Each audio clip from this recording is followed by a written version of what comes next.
महान कार्य ताकत से नहीं लगातार रहने से होता है। ठीक है, तो इस चीज़ पर आप लोग अमल कीजिएगा। और मेरा नाम है दीपक और आप देख रहे हैं एजुकेशन पॉइंट। चैनल पर नए आए हैं तो चैनल को सब्सक्राइब भी करते चलिएगा।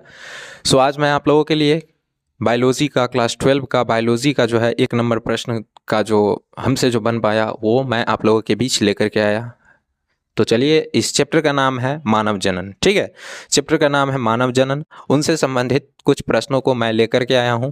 तो आज हम लोग वो सभी 15 प्रश्नों को क्लियर करेंगे। चलिए देखते हैं। इसमें जो है सबसे पहला प्रश्न आ रहा है यहाँ पर कि निम्नलिखित किस में पादप काय अगुणित होता है। निम्नलिखित में किस में पादप काय अगुणित होता है? तो प्यारे बच्चों ध्यान में रखिएगा, शैवाल और कवक हो जाएगा, जिसमें पादप और क्या अगुणित होता है, यानी शैवाल और कवक। ये चीज़ ध्यान में रखिएगा। उसी प्रकार से अदरक में सेकंड प्रश्न है कि अदरक में कायिक प्रवर्धन किसके द्वारा होता है।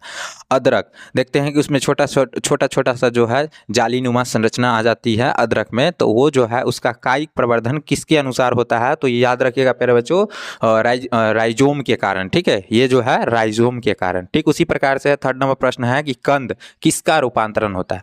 तो कंद जो होता है प्यारे बच्चों किसका रूपांतरण है? जड़ का। याद रखिएगा, कंद का जो निर्माण होता है जड़ के माध्यम से होता है। उसी प्रकार से फोर्थ नंबर प्रश्न है कि केचुआ जो होता है कौन से प्राणी के अंतर्गत आता है। तो केचुआ एक प्रकार का उभयलिंगी है। ठीक है, इसको कहीं कहीं आपको मिलेगा द्विलिंगी भी मिलेगा।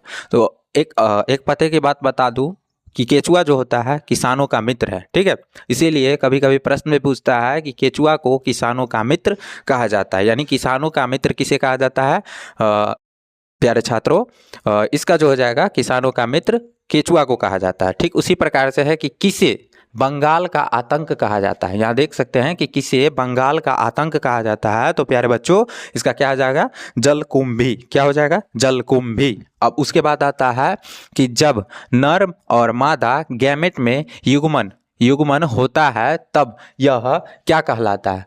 जब नर और मादा में युग्मन होता है तब वह क्या कहलाता है? तो याद रखिएगा प्यारे बच्चों, लैंगिक जनन। क्या कहलाता है? लैंगिक जनन। यहाँ पर लिख दिए हैं लैंगिक जनन। अब उसके बाद आता है 7 नंबर प्रश्न है कि जब ये मध चक्र पाई जाती है, मध चक्र किस में पाई जाती है? प्यारे बच्चों ध्यान में रखिएगा, मध चक्र जो है गाय, भेड़ और उसके बाद कुत्ता, ये जो है मध चक्र उसमें पाई जाती है, उस जानवरों में पाई जाती है, उन जानवरों में पाई जाती है जिसका नाम है गाय, भेड़ और कुत्ता। ठीक है, अब आता है उच्च श्रेणी के पौधों में निषेचन होता है। उच्च श्रेणी, काफी उच्च श्रेणी के जो पौधे होते हैं उसमें निषेचन किसके माध्यम से होता है? तो प्यारे बच्चों ध्यान में रखिएगा, इसका हो जाएगा आंतरिक। ये जो होता है मतलब अंदर की ओर इसका निषेचन होता है। ठीक है ना। अब उसके बाद आता है कि सल्कंद का उदाहरण है। सल्क कंद का उदाहरण है। तो याद रखिएगा प्यारे बच्चों, सल्कंद। प्याज किसका उदाहरण है? तो प्याज का। ठीक है, अब उसके बाद स्तनधारियों में निषेचन कहाँ होता है?